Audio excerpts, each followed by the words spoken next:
this idea of traffic and iniquity, and it's important because I believe it's what was used to spread the false religion about the Anunnaki, with the names of all these gods they're the same God but different names in different languages. I read a book very recently that I'm going to hopefully interview the author of coming up this year. Okay. And he's a friend of mine that lives in England. His name is Bob Black. And he's got a book called Foretelling Jacob's Trouble, Whose Side Are You On? And it's his perspective on the current conflict between Israel and the Palestinians. Okay. And it's really interesting. But I'm going to quote something he wrote. He's talking about Ashur.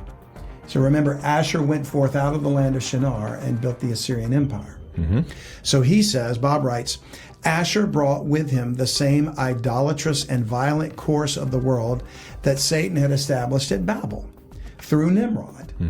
We know about him and all that stuff. And so Mystery Babylon began to spread across the earth via Ashur.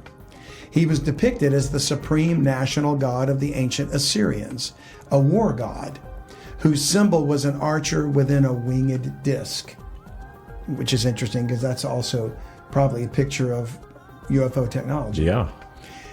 He continued the idolatry that started at Babylon, making himself the high priest. So Ashur really became a god-man, and he set a precedent like Nimrod. Actually, Nimrod probably set it up with men began to worship Nimrod probably as a god. And he was probably the first Anunnaki. If you want to think about it. And he continues, anyone who has studied ancient history will be aware of the common features of so-called civilization that spread across the world from Babylon and Assyrian origins to the Egyptians, the Phoenician, the Greek, and Roman empires.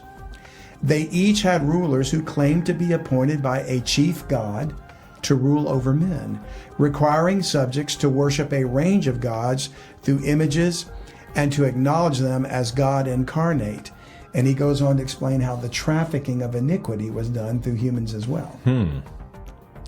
So it's interesting that if you take these names and you look at them in their sources, Nimrod, his name means rebellion. Okay. So he's like the beginning of the rebellion of man against God after the flood.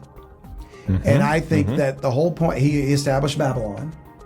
And so the Babylonian Empire, the Sumerians, the Akkadians, all of that from where the Anunnaki came from started with him. Okay. And remember, they were building a tower whose top would reach unto heaven. Their aim wasn't just to build a tall building. They were trying to reach back out to the fallen angels to come back and repeat what happened in Genesis 6.